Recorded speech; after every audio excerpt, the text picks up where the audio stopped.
Michael Morbius is born with a rare and debilitating blood disease that leaves his body weak and his future uncertain. From childhood, he lives in hospitals, surrounded by machines, needles, and the quiet awareness that time is not on his side. Other children run, play, and grow strong.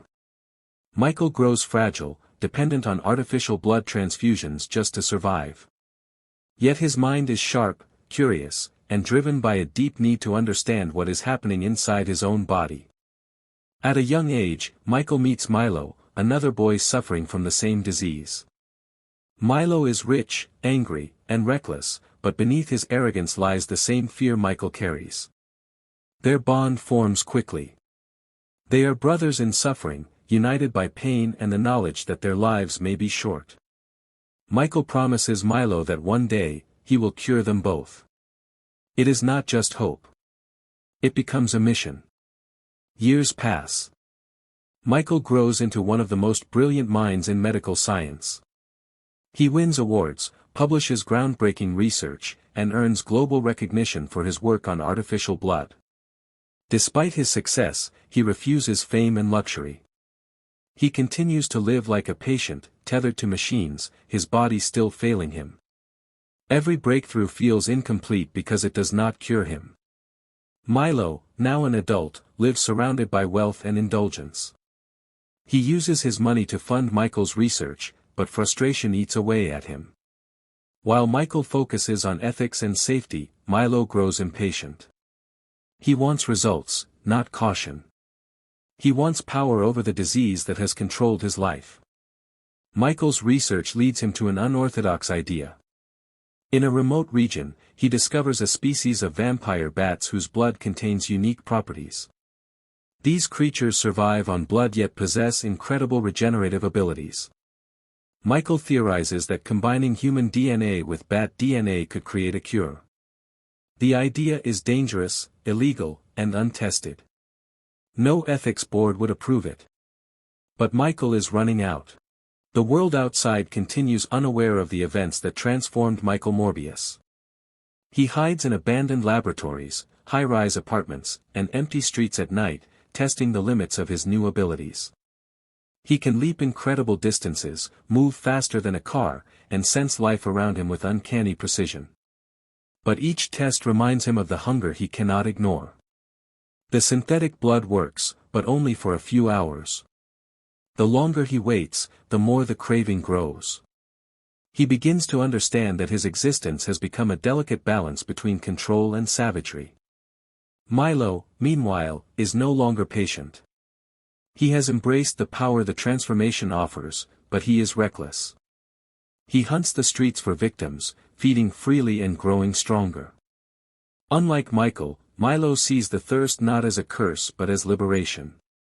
He begins recruiting others, promising them cures for their diseases in exchange for obedience. Where Michael is careful, Milo is chaotic. The bond that once united them as children begins to strain under the weight of their diverging paths. Detective Martine Bancroft is caught in the middle. Once a trusted ally and partner in research, she begins to suspect that something unnatural is at play. Bodies appear around the city, drained of blood, with no apparent pattern. Witnesses describe strange movements and figures moving impossibly fast. Martine pieces together the evidence, realizing that Morbius may be responsible, not intentionally, but by nature of what he has become. Her loyalty conflicts with her sense of duty, and she struggles to reconcile her feelings for Michael with the horror of his condition. As Michael hunts for a permanent solution, he discovers research pointing to the limits of his bat-derived DNA. His regenerative abilities and strength come at a price. Prolonged exposure to sunlight causes severe burns, and excessive exertion accelerates the transformation into a more feral state. Every meal of synthetic blood temporarily stab. The conflict escalates quietly at first, like a storm gathering strength beneath clear skies. Michael senses Milo's presence more often now, not always seeing him, but feeling the disturbance he leaves behind. Fear, blood, and chaos ripple through the city wherever Milo feeds.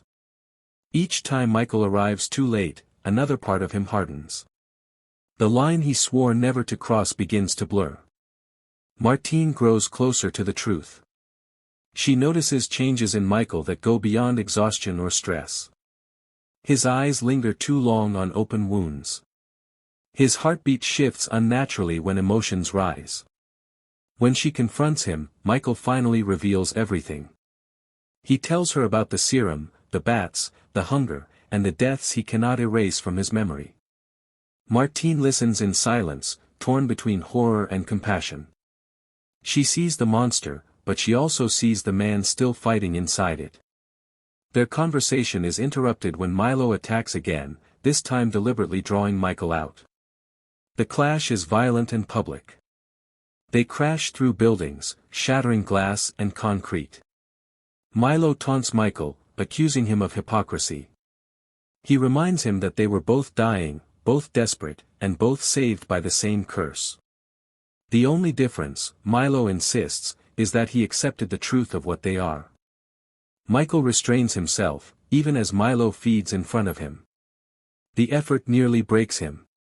His body reacts instinctively, muscles tightening, senses sharpening, hunger screaming.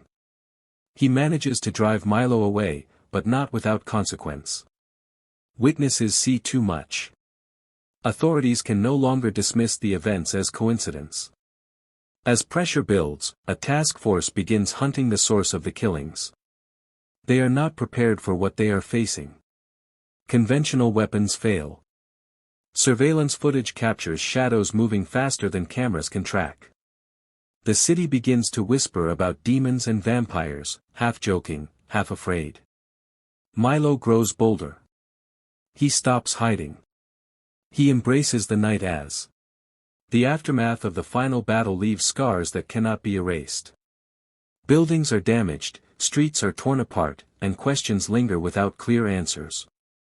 Authorities cover up what they can, labeling the destruction as gang violence, gas explosions, or classified incidents.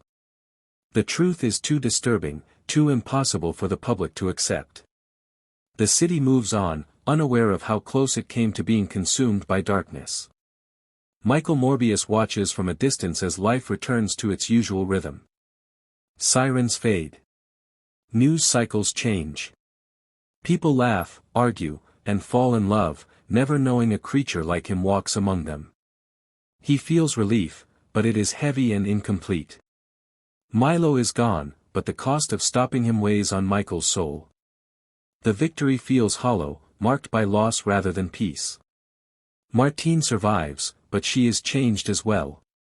The woman who once believed purely in science has seen what lies beyond it.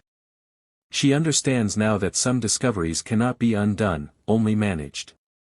She chooses silence, protecting Michael's secret, even as it isolates her from the world she once knew.